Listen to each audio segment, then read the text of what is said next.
අයිබෝන් මේක තුළ ඉන්නේ SL Geek YouTube channel එකෙන් ගෙන තවත් වීඩියෝයක් එක. 2022 අවසාන වෙද්දී OnePlus රිලීස් කරපු ස්මාර්ට්ෆෝන් එක තමයි OnePlus Nord N20 SE කියන්නේ. ඉතින් මේ ස්මාර්ට්ෆෝන් එක මේදී ශ්‍රී ලංකාවට මිලදී ගන්න හැකියාව තියෙන නිසා වගේම මේ ෆෝන් එක ගොඩක් ඩීසන්ට් ප්‍රයිස් එකකට මිලදී ගන්න වෙන නිසා අද SL Geek channel එක කරා ඔයගොල්ලෝ ගාවට මේ ෆෝන් එක අරන් ඉන්න හිතුවා. ඉතින් මේ ෆෝන් එක මිලදී ගන්න කෙනෙක්ට ඒ වගේම ගොඩක් අඩු මිලකට එහෙම වගේ සාධාරණ මිලකට OnePlus device එකක් හොයන කෙනෙක්ට යන්න තියෙන එකම choice එක තමයි N20 එක. ඉතින් ඒක නිසා මම හිතුවා මේක ගැන අපි කතා කරන්න ඕනේ කියලා වීඩියෝ share කරන්න නොදෙනියලු දැනගන්න. ඒ වගේ පළලතර තුපාට subscribe button එක press කරොත් ඉස්සරහට මම දාන වීඩියෝස් ආගාඩම ගෙන්න ගන්න හැකියාව තියෙනවා.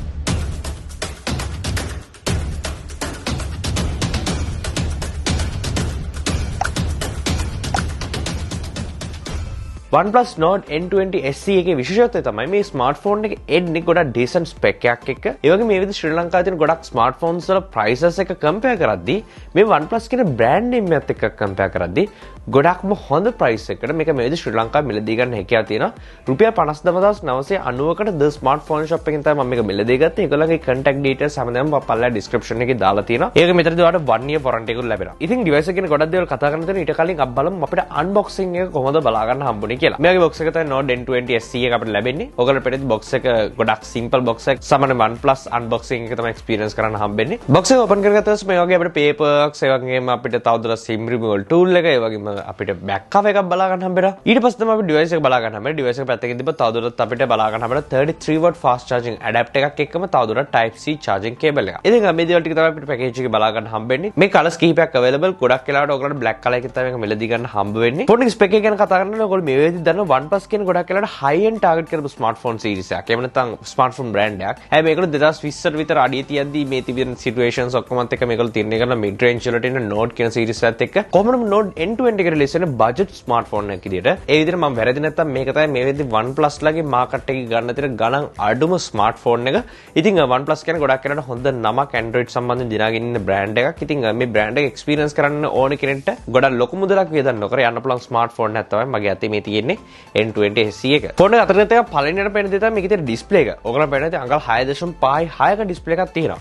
මෙතන පොඩි down part එකක් තියෙනවා. මේ display එක HD display එකක්. ඒ වගේම මේක LCD panel එකක් එද්දී. ඉතින් ඒක නිසා මේකේ ලොකු දෙයක් අපිට කියන්න බෑ. නමුත් average consumer කෙනෙක් විතර මේ ෆෝන් එක use කරද්දී මේ price එකත් එක්ක මේ ලංකාවේ තියෙන අනිත් phones වල prices එක compare කරද්දී මට මේකේ වැරද්දක් කියන්න බැරි තරමට හොඳ decent display එකක් බලා ගන්න හම්බෙනවා. screen body ratio එක ආසන්න වශයෙන් 185ක් විතර යනවා. ගොඩක් අඩු bezels ප්‍රමාණයක් බලා ගන්න හම්බෙනවා. ඒ වගේම ඉහළ අපිට dewdrop design එකත් එක්ක පුංචි notch එකක් වගේ එකක් බලා ගන්න හම්බෙනවා. මේකද selfie camera එක ඉහළින් අපිට earpiece එක බලා ගන්න හම්බෙනවා. ෆෝන් එකේ sides ගැන කතා කරලා පහළ අපිට 3.5 hands free port එක microphone USB type C charging port එක ඒ වගේම speaker grills බලා ගන්න හම්බෙනවා. ඒ වගේ අනිත් side එකේ අපිට volume rockers බලා ගන්න හම්බෙනවා. ඒත් එක්කම SIM slot එක බලා ගන්න හම්බෙනවා. මේ ෆෝන් එක dual SIM ෆෝන් එකක් විදිහට එන්නේ. ඊට අමතරව SD card එක පාවිච්චි කරලා storage එක extend කරන්නත් හැකියාව තියෙනවා. මේක hybrid එකක් නෙමෙයි. මේක ඔයාලට මේ තුනම එකපාර use කරන්න පුළුවන්. SIM දෙකක් සහ SD card එකක් කියලා තුනම එකපාර use කරන්න හැකියාව තියෙනවා. අපිට අනිත් side එකේ බලද්දී අපිට power button එක බලා ගන්න හම්බෙනවා. මේ power button එක ඇතුලේ inbuilt fingerprint එක එනවා. fingerprint එක ගොඩක් fast ඒ වගේම place කරලා තියෙන තර සෑහෙනම හොඳයි. ඉතින් ගොඩක් speed එකේ ෆෝන් එක unlock කරගන්න පුළුවන්. ඊට අමතරව face recognition use කරන්නත් හැකියාව තියෙනවා. මේ ක්‍රම දෙකෙන් ඕන එකක් use කරලා biometrics විදිහට අපේ ෆෝන් එක unlock කරගන්න හැකියාව තියෙනවා. ෆෝන් එකේ පසුපස දිහා බැලුවොත් ඔයගොල්ලෝ බලන්නේ ගොඩක් matte finish එකක් අපිට බලා ගන්න හැබැයි ගොඩක් premium look එකක් අර OnePlus ලගේ අර ගොඩක් ප්‍රසිද්ධනේ OnePlus ලා Oppo ලා look එකට එහෙම නැත්නම් appearance එකට මේ වගේ look එකක් තමයි බලා ගන්න හම්බෙන්නේ. ඉතින් පැහැදිලි මේ smartphone එක ඔයගොල්ලෝ බැලුවොත් මේදී ශ්‍රී ලංකා Oppo කියන company එක නිල වශයෙන් මම දැනුවත් නැහැ. එහෙම නැත්නම් ගොඩක් වෙලාට Oppo ලාගේ Oppo A77 කියන smartphone එක විදිහට තමයි මේක design කරලා තියෙන බලා ගන්න හම්බෙන්නේ. සම්පූර්ණ look and feel එක specification හැමදේම එකම දේ තමයි. මොකද Oppo ලාගේ අනිත් brand එක තමයි OnePlus කියන්නේ. ඒක මේ විදිහට ඔයගොල්ලෝ දන්න ඇති එකම company එක කියලා. ඉතින් OnePlus version එක තමයි Oppo A77 එකේ මේ ඔයගොල්ලන්ට බලා ගන්න හම්බෙන්නේ. common community එකේ Oppo ගැන විවිධ mixed feelings තියෙනවා. OnePlus කියන ගොඩක් positive mindset එකක් මිනිස්සු ගාව තියෙන. ඒ වගේම හොඳ image එකක් තියෙනවා. මෙන්න මේකත් එක්ක compare කරලා තමයි ඇත්තටම මම මේ price එකත් එක්ක මේ phone එක worth කියලා කියන්නේ. මොකද OnePlus device එකක් අපිට මේ ගන්න experience කරන්න හම්බෙන එක නිසා. ඔයගොල්ලෝ පිටේ camera pump එක ගොඩක් ලස්සනට බලා ගන්න හම්බෙන්නේ. ඒ වගේම 50 megapixel AI dual cam කියලා සඳහන් කරන flashlight එකත් එක්කම. ඉතින් OnePlus logo එක අපිට මැද ලස්සනට බලා ගන්න හම්බෙනවා. කොහොමද phone එකේ build එක plastic. ඔයගොල්ලන්ට මම හිතනවා ඇහෙනවා ඇති කියලා. ඉතින් මේ විදිහට ඔයගොල්ලෝ ටැප් කරත් ඔයගලට ටික ෆීල් වෙනවා ඒක ප්ලාස්ටික් කියලා අනිත් ෆෝන් එකට සාපේක්ෂව ඒක ටිකක් වැඩිපුර දැනෙනවා. ඉතින් එහෙම නැතුව සාමාන්‍ය මේ විදිහට ඔයගොල්ලෝ අතේ තියාගෙන ඉඳි මේ ෆෝන් එකේ මෙටල් වගේ ෆිනිෂ් එක මෙටල් ලුක් එකක් තමයි බලා ගන්න හම්බෙන්නේ. ඉතින් අපි අපියරන්ස් එක ගැන කතා කරේ පොඩ්ඩක් කැමරා එක පැත්තට අද පළවෙනියට මූව් වෙමු. ඉතින් ප්‍රධාන විදිහට කැමරාස් දෙකක් එනවා. 50 මෙගාපික්සල් මේන් කැමරා එකක් හම්බෙනවා. මේක වයිඩ් සෙන්සර් එකක්. ඒ වගේ 2 මෙගාපික්සල් ඩෙප්ත් සෙන්සර් එකක් තමයි අපිට දෙවෙනියට බලා ගන්න හම්බෙන්නේ. ෆෝන් එකේ ෆොටෝස් සහ වීඩියෝ ක්වොලිටි එක ඇවරේජ්. ඉතින් සාමාන්‍ය මේ ප්‍රයිස් එකත් එක්ක කම්පෙයාර් කරද්දී හොඳ මට්ටමක තියෙනවා. ඉතින් අපිට බලා ගන්න හම්බෙන මෙතන බටන් එකක් අපිට 1x 2x 5x විදිහට zoom එක වෙනම වෙන් කරන්න හැකියාව. මෙතන දෙනවා ඔප්ටිකල් zoom එකක් නෙමෙයි ඩිජිටල් zoom එකක් හම්බෙන්නේ. නමුත් මේ වගේ zoom switch එකක් බලා ගන්න හම්බෙනවා. ඒ වගේ HDR mode එකක් සහ විවිධ filters වගේ දේවල් අපිට බලා ගන්න හම්බෙනවා. portrait mode එක, night mode එක, ඊට අමතරව panoramic professional time lapse වගේ modes උත් අපිට බලා ගන්න හම්බෙනවා. ඉතින් මේකේ අපිට slow motion mode එකක් මම දැනුවත් හම්බ වෙන්නේ නැහැ. ඒක තමයි මම දකින විදිහට තියෙන අඩුවකට තියෙන්නේ. නමුත් අනිත් modes සියල්ලම වගේ අපිට මේක ඇතුලේ බලා ගන්න හම්බෙනවා. ඉතින් ඔයගොල්ලෝ videos record කරනකොට 1080 දක්වා videos record කරන්න හැකියාව තියෙනවා. selfie camera එක පැත්තට අපි යමු. selfie camera එක විදිහට අපිට බලා ගන්න හම්බෙනවා megapixel 8ක selfie camera එකක්. ඉතින් මේකත් එක්කත් අපිට 1080p 30 fps දක්වා record කරන්න හැකියාව තියෙනවා. ඉතින් beauty mode එකක් අපිට බලා ගන්න හම්බෙනවා. එහෙම නැත්නම් මේක හඳුන්වන්නේ retouching කියලා AI retouching. ඉතින් මේ වගේ දේවල් ටිකක් තමයි අපිට කැමරා එකේ බලා ගන්න හම්බෙනවා. ඔයාලට මේ පේන්නේ මම මේ වෙද්දි මේ ෆෝන් එකේ capture කරපු samples කිහිපයක්.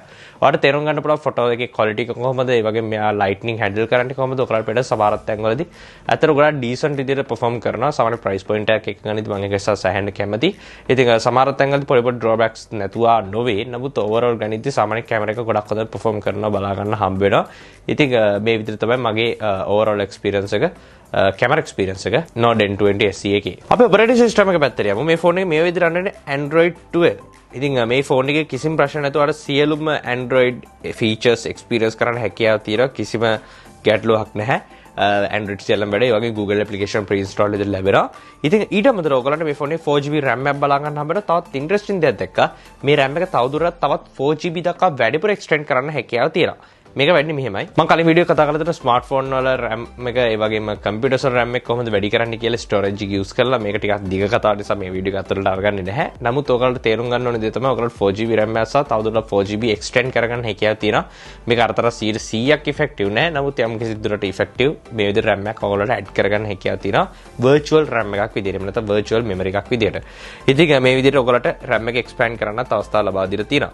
ඉතින් ස්ටෝරේජ් එක විදිහට 64GB storage එක ලැබෙන්නේ. මේ තමයි games කීපයක් install කරා use කරා. ඉතින් මගේ experience එක ගොඩක් positive. MediaTek MT6765G Helio G35 කියන chipset එක තමයි 12 nanometer chipset එක. ඒ වගේම octa core CPU එකක් අපිට මේක ඇතුලේ බලා ගන්න හම්බ වෙනවා. ඉතින් MediaTek තමයි මේ price එක compare කරන්නේ. මොකද මේ වගේ අඩු මුදලකට මේ phone එක අරන් දෙන්න ගොඩක් වෙලාවට යම් දේවල් පොඩි පොඩි sacrifices කරන්න සිද්ධ වෙනවා. ඉතින් MediaTek වල G35 chip එකක්. ඉතින් මේක average chipset එකක්. ගොඩක් හොඳට phone එක perform කරනවා බලා ගන්න හම්බ වෙනවා. ඒ වගේ battery එක පැත්තට ගියත් අපිට බලා ගන්න හම්බ වෙනවා 5000 mAh battery එක. ඉතින් මට මේ බැටරි එකට තාම හරියටම අයිඩියා එකක් නැහැ. මොකද මේ ෆෝන් එක මම අන්බොක්ස් කරලා තාම ටික වෙලාවක් නිසා. ඔයගොල්ලෝ පුළුවන් SL Geek කියලා සර්ච් කරලා මාව Instagram එකේ follow කරන්න. මම මගේ stories වලින් ඉස්සරහට මේ ෆෝන් එකේ බැටරි life එක කොහොමද කියලා ඔයගොල්ලොත් එක්ක share කරනවා. කොහොමද මේ ෆෝන් එක unbox කරපු ගමන් මම මේ ෆෝන් එක full charge වෙන්න ගහුවා. දැනට හරියටම පැය 24කට වඩා වැඩි මම මේක unbox කරලා මම දිගටම wifi connect කරලා තිබුණේ පැය 24ම. ඒ වගේ මේක shoot කරන අතරතුරදී මම මේකේ විවිධ දේවල් කැමරා එක use කරා. ඒ වගේම games එල්ලම් කරා.